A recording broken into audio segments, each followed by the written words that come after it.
Pentagon ने Nadreen ने 200 अरब dollar मजीद मांग लिए हैं ईरान के खिलाफ जो इस वक्त ऑपरेशन जारी है उसे मुकम्मल करने के लिए 200 अरब डॉलर्स मजीद मांगे हैं पेंटागन ने अमरीकी हुकूमत से। और ये वाशिंगटन पोस्ट की रिपोर्ट है। अब अगर 200 डॉलर और मिलेंगे तो ये जंग तो फिर आगे से आगे जाएगी ना, क्योंकि अब जंग के अंदर पैसा इन्वॉल्व हो गया है। और एक और खबर है, ये अमेरिका में डायरेक्टर अमरीकी नेशनल इंटेलिजेंस तुलसी गबार्ड, उनका एक स्टेटमेंट है जो बड़ा मकबूल हो रहा है। उन्होंने कहा जी कि पाकिस्तान, रूस, चीन, शुमाली कोरिया और ईरान एटमी हथियार ले जाने वाले जदीद मिसाइल सिस्टम की तैयारी में मसरूफ़ हैं। ये मिसाइल अमेरिका तक पहुंच सकते हैं, यानी हम खतरे में। अंदाज़ा करें कि अमेरिका के सदर का favourite field marshal Asim Munir, सबसे प्यारा वज़ीर आज़म जिसके साथ वो खेलते भी है, खड़े हो जाओ, बैठ जाओ, सैल्यूट करके दिखाओ, इधर आओ बोल के दिखाओ, तो वो कितना प्यार करते हैं शहबाज शरीफ से। बिल्कुल एक ऐसा जैसे कोई बच्चा अपने खिलौने से प्यार करता है। तो वो इतना प्यार करने के बावजूद वो अब भी पाकिस्तान को अपने लिए ख़तरा समझते हैं। और उनकी बाकायदा डायरेक्टर अमरीकी नेशनल इंटेलिजेंस तुलसी गबार्ड का ये स्टेटमेंट है। और उनके आसपास दोनों जानिब जो है यूनिफॉर्म्ड उनके ऑफिसर जनरल्स बैठे हुए हैं। वो कह रही है पाकिस्तान, रूस, चीन, शुमाली कोरिया और ईरान एटमी हथियार ले जाने वाले जदीद मिसाइल सिस्टम की तैयारी में मसरूफ़ है। ये पाकिस्तान के ऊपर बराह रास्त एक इल्ज़ाम है कि पाकिस्तान ऐसे मिसाइल बना रहा है जो अमेरिका को जाकर हिट कर सकते हैं। भाई पाकिस्तान ने तो अभी तक वो मिसाइल नहीं बनाए जो यहाँ से यूरोप तक चले जाएं, तो अमेरिका तक कैसे चले जाएंगे। बाकायदा मुशर्रफ दौर के अंदर इस बात का बंदोबस्त किया गया था कि पाकिस्तान अपने मिसाइलों की रेंज कम रखे, इतनी कम रखे कि वो मिसाइल इसराइल तक भी ना पहुंचे। ये बाकायदा बंदोबस्त किया गया था और पाकिस्तान को कहा गया था आपकी लड़ाई सिर्फ इंडिया के साथ है, आप इस मामले को देखें, आप ज़्यादा दूर लेकर ना जाएं, आपको ज़्यादा रेंज वाले मिसाइल नहीं बनाने चाहिए वरना आपके ऊपर पाबंदियां लग जाएंगी। पाकिस्तान ने बहुत सारी पाबंदियां माजी में देखी भी हैं। बहरहाल ये अमेरिका की अभी तक पाकिस्तान के ऊपर एतबार की सूरत हाल है। नाज़रीन, अमरीकी जो नेशनल इंटेलिजेंस की यही टीम जिसकी मैं अभी बात कर रहा था, आपने देखा भी इन्हें अभी, अब इन्होंने एक और स्टेटमेंट दिया है।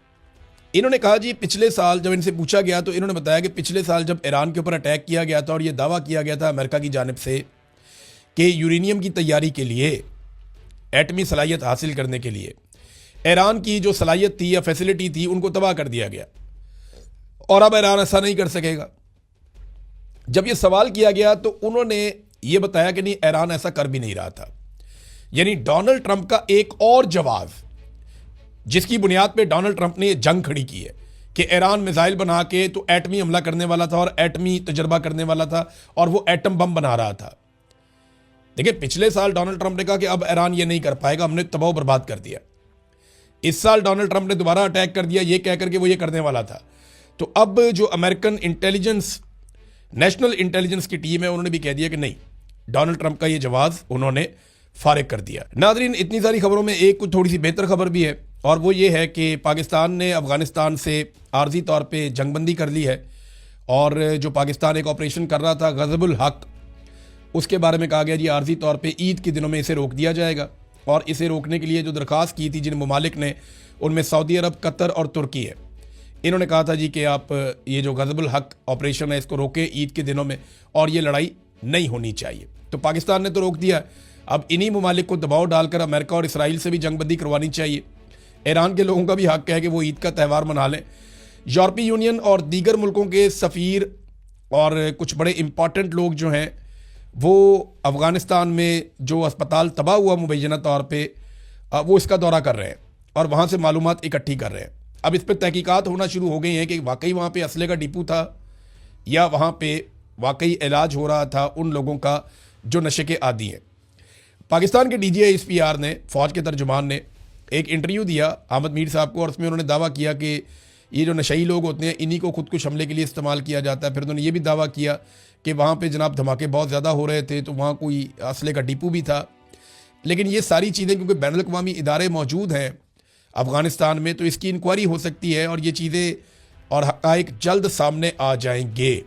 ये बात चुप ही नहीं रहेगी क्योंकि अब तक की इतला के मुताबिक जो अफ़गानिस्तान का क्लेम है वो 408 अफराद का है कि इस वाक़े के अंदर वो वहाँ पे जाँ बहक हो गए। लेकिन दूसरी जानिब से जो आज़ाद ज़राए हैं वो भी सैकड़ों में तादाद बता रहे हैं। लेकिन इतनी ज़्यादा नहीं बता रहे। पेंटागन ने नाजरीन ने 200 अरब डॉलर मजीद मांग लिए हैं ईरान के खिलाफ जो इस वक्त ऑपरेशन जारी है उसे मुकम्मल करने के लिए 200 अरब डॉलर्स मजीद मांगे हैं पेंटागन ने अमरीकी हुकूमत से, और ये वाशिंगटन पोस्ट की रिपोर्ट है। अब अगर 200 डॉलर और मिलेंगे तो ये जंग तो फिर आगे से आगे जाएगी ना, क्योंकि अब जंग के अंदर पैसा इन्वॉल्व हो गया है। और एक और खबर है, ये अमेरिका में डायरेक्टर अमरीकी नेशनल इंटेलिजेंस तुलसी गबार्ड, उनका एक स्टेटमेंट है जो बड़ा मकबूल हो रहा है। उन्होंने कहा जी कि पाकिस्तान, रूस, चीन, शुमाली कोरिया और ईरान एटमी हथियार ले जाने वाले जदीद मिसाइल सिस्टम की तैयारी में मसरूफ़ हैं। ये मिसाइल अमरीका तक पहुंच सकते हैं, यानी हम खतरे में। अंदाज़ा करें कि अमेरिका के सदर का favourite field marshal Asim Munir, सबसे प्यारा वज़ीर आज़म जिसके साथ वो खेलते भी हैं, खड़े हो जाओ, बैठ जाओ, सैल्यूट करके दिखाओ, इधर आओ बोल के दिखाओ, तो वो कितना प्यार करते हैं शहबाज शरीफ से। बिल्कुल एक ऐसा जैसे कोई बच्चा अपने खिलौने से प्यार करता है। तो वो इतना प्यार करने के बावजूद वो अब भी पाकिस्तान को अपने लिए ख़तरा समझते हैं। और उनकी बाकायदा डायरेक्टर अमरीकी नेशनल इंटेलिजेंस तुलसी गबार्ड का ये स्टेटमेंट है, और उनके आसपास दोनों जानिब जो है यूनिफॉर्म्ड उनके ऑफिसर जनरल्स बैठे हुए हैं। वो कह रही पाकिस्तान, रूस, चीन, शुमाली कोरिया और ईरान एटमी हथियार ले जाने वाले जदीद मिसाइल सिस्टम की तैयारी में मसरूफ़ है। ये पाकिस्तान के ऊपर बराह रास्त एक इल्ज़ाम है कि पाकिस्तान ऐसे मिसाइल बना रहा है जो अमरीका को जाकर हिट कर सकते हैं। भाई पाकिस्तान ने तो अभी तक वो मिसाइल नहीं बनाए जो यहाँ से यूरोप तक चले जाएं, तो अमरीका तक कैसे चले जाएंगे। बाकायदा मुशर्रफ दौर के अंदर इस बात का बंदोबस्त किया गया था कि पाकिस्तान अपने मिसाइलों की रेंज कम रखे, इतनी कम रखे कि वो मिसाइल इसराइल तक भी ना पहुंचे। ये बाकायदा बंदोबस्त किया गया था, और पाकिस्तान को कहा गया था आपकी लड़ाई सिर्फ इंडिया के साथ है, आप इस मामले को देखें, आप ज़्यादा दूर लेकर ना जाएं, आपको ज़्यादा रेंज वाले मिसाइल नहीं बनाने चाहिए, वरना आपके ऊपर पाबंदियां लग जाएंगी। पाकिस्तान ने बहुत सारी पाबंदियां माजी में देखी भी हैं। बहरहाल ये अमेरिका की अभी तक पाकिस्तान के ऊपर एतबार की सूरत हाल है। नाज़रीन, अमरीकी जो नेशनल इंटेलिजेंस की यही टीम जिसकी मैं अभी बात कर रहा था, आपने देखा भी इन्हें अभी, अब इन्होंने एक और स्टेटमेंट दिया है। इन्होंने कहा जी पिछले साल जब इनसे पूछा गया तो इन्होंने बताया कि पिछले साल जब ईरान के ऊपर अटैक किया गया था और ये दावा किया गया था अमेरिका की जानिब से कि यूरेनियम की तैयारी के लिए, एटमी सलाहियत हासिल करने के लिए ईरान की जो सलाहियत थी या फैसिलिटी थी उनको तबाह कर दिया गया, और अब ईरान ऐसा नहीं कर सकेगा। जब ये सवाल किया गया तो उन्होंने ये बताया कि नहीं, ईरान ऐसा कर भी नहीं रहा था। यानी डोनाल्ड ट्रंप का एक और जवाब, जिसकी बुनियाद पे डोनाल्ड ट्रंप ने ये जंग खड़ी की है कि ईरान मिसाइल बना के तो एटमी हमला करने वाला था और एटमी तजर्बा करने वाला था और वो एटम बम बना रहा था। देखिए, पिछले साल डोनाल्ड ट्रंप ने कहा कि अब ईरान ये नहीं कर पाएगा, हमने तबाह बर्बाद कर दिया। इस साल डोनाल्ड ट्रंप ने दोबारा अटैक कर दिया ये कह करके वो ये करने वाला था। तो अब जो अमेरिकन इंटेलिजेंस, नेशनल इंटेलिजेंस की टीम है, उन्होंने भी कह दिया कि नहीं, डोनाल्ड ट्रंप का ये जवाब उन्होंने फारिग कर दिया। तो इस वीलॉग में अब तक के लिए इतना ही। नाजरीन, अपना ख्याल रखिएगा, अपने इस चैनल का भी। अल्लाह हाफ़िज़।